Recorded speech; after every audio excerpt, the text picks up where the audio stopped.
Hi everyone, welcome to my channel. Today I am joining the ladies for Christmas memories. This is day 4. The theme today you can see on my screen says here comes Santa Claus. And I am going to be using 3 photos on my layout today, and they are photos of the night before Christmas where all of the gifts are under the tree. Santa Claus came and the morning after. And there's one with my grandson sitting in front of the tree the morning after Christmas Day. So I pulled out some of the items here from Vicki, Boutin, the Warm Wishes collection. I'm just going through right now and trying to pick my background paper.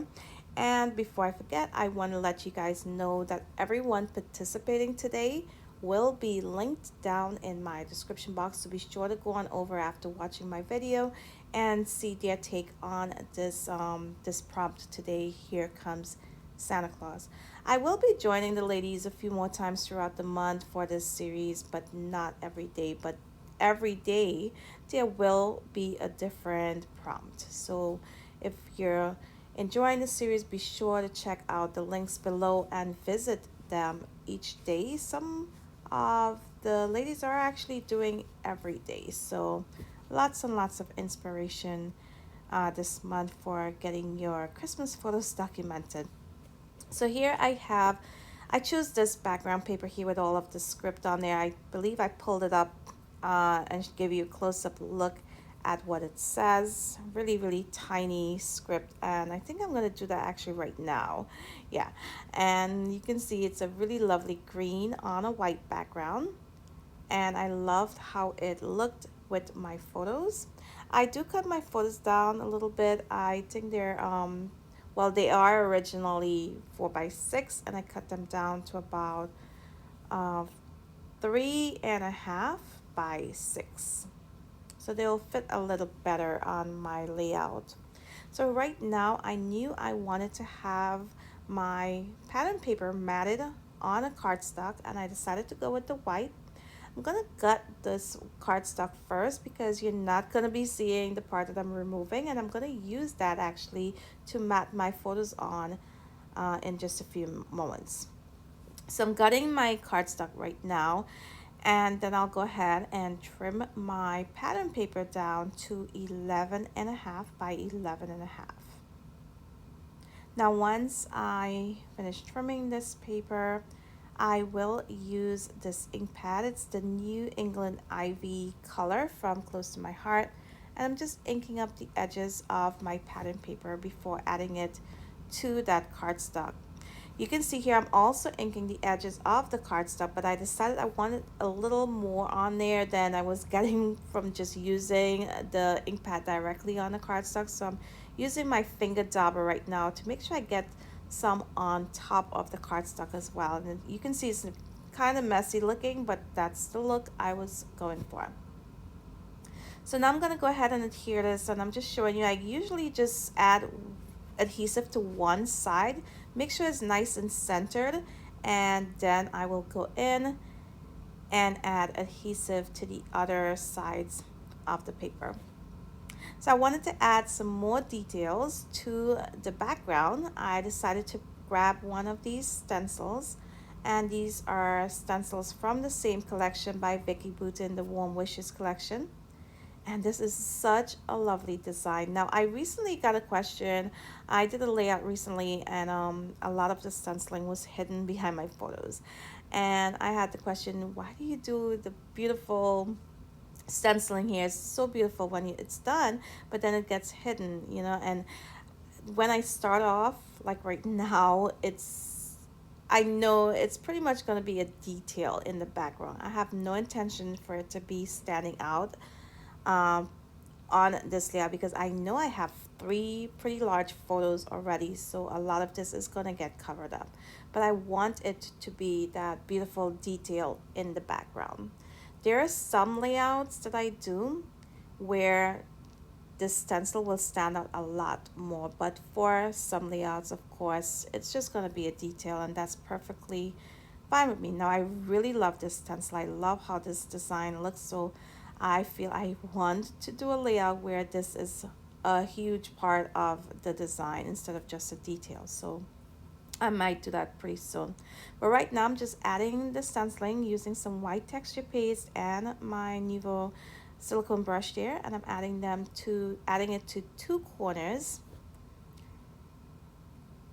And it's gonna be really subtle. It does not stand out a whole lot, but in the close-up pictures at the end you'll see that detail in the background. I also got questions on how I clean my stencils. You definitely want to clean your stencils after using texture paste. You can probably get away with not cleaning it right after using ink with it, but texture paste, you do not want that to dry on your stencil. It will get hard and difficult to remove and ruin your stencil. Now to clean my stencil, I am just gonna lay it on some paper, on some paper towel right now, just to soak up any moisture that gets on there so it's not on my desk. I am gonna use a moist baby wipes, and I accidentally grabbed two here, but you just need one. And you can see how easy that silicone brush is to clean off there, and it's all nice and ready for the next time. And I'm just gonna wipe my stencil clean with the moist baby wipes. Really easy and simple to do, and it's ready again for next time. So I'm gonna go ahead right now and dry my stenciling. I do the back and the front. You do get a little bit of warping when you use the heat tool, but if you dry the back as well, the warping sorts of flattens out a lot. So here I'm using that leftover white cardstock. That's just American Crafts cardstock. I'm gonna mat these three photos. I am gonna use the same ink pad and go ahead and ink the edges of all three photos. Now I also wanted to mat them in some pattern paper. So I'm gonna choose, I believe, three different pattern papers here from the smaller pattern paper pad here from the same collection, but I chose the red, this one that I'm using right now, and also that green, but I ended up not using that third color there. I really love this pattern and I wanted to use it on a second photo, so I do not have enough to go around the photo, and I didn't want to just cut into the second one. The paper pad actually comes with two of each design, but I wanted to go ahead and use up the scraps. So you can see I cut some strips there, and I'm going to show you exactly how I piece it together to create that mat behind this photo. So I'm going to show you two sides, and of course I just did the same procedure to complete the mat all the way around. So now I'm going to add my photos to the background. The first two I used liquid adhesive. There's mixed media, that texture paste on the background. You definitely want to use something strong to hold it in place. So I used some liquid adhesive, and I added some foam adhesive behind that third photo, the one with my grandson. So I want to add my title. I pulled out some red alphas. I used the thickers that comes with the collection just to get an idea of the best color, the red that went the best with it. And I decided on this candy cane striped alpha here. And these are some that I picked up a while ago, maybe more than a year or 2 years ago from Tuesday Morning. If I can find it online, I'll definitely go ahead and link it in the description box. So you can see I am just moving around my title. I had it on the opposite side. I'm pulling it over to the right side on the top and putting these over to the left side on the bottom. And it says Santa was here.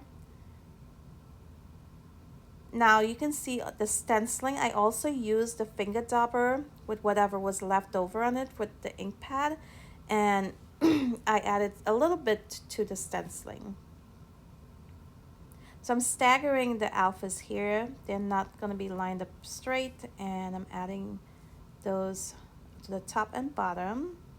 And I'm going to start embellishment. I pulled out a few die cuts here from the die cut pack that goes with this collection, and I am going to use this this tag here, it says Holly Jolly. I'm using some twine. That twine is white and gold. I'm gonna add 2 strings of that twine to this tag. There, it is a bit long right here, but I do trim it up a little bit so it's shorter. I am gonna use some foam adhesive on the back before adding it right below that photo on the right side there. And now I'm gonna pull out these stickers once again and use a few of those to embellish this layout. So the embellishment here is really minimal because you can see my photos took up a lot of this layout, and I did not want to cover up too much of the stencil that's peeking out on the 2 corners here. So right now I'm using what's left. I had a strip left over from the pattern paper I used to map my photos on. I decided to cut a little banner and add it to the bottom of that photo, to that cluster. I'm going to use the second piece of it to the top of the 3rd photo there. Well, the 2nd photo, the one that's in the middle, and add a thicker word phrase there too. It says, such a beautiful sight. And here we have these holly branches, holly leaves. I'm just gonna tuck those in to my clusters. Now I'm just placing these right now, but I do go back in with liquid adhesive. And you can see I'm doing that right now, and make sure they're secure. Again, once you have mixed media on your background, you definitely need a strong adhesive to keep those pieces in place. I love the glue that I'm using. It's the Art Glitter Glue. It's the one that I reach for pretty much every time to use with my mixed media. I also went ahead and adhered those alphas for my title using that liquid glue as well. So I pulled in one of the die cut pieces. It says the night before Christmas. That's gonna go above the photo that was taken Christmas Eve. And I'm gonna pull in thicker here, a word first that says Christmas Day. That's gonna go below the photo that was taken on Christmas morning.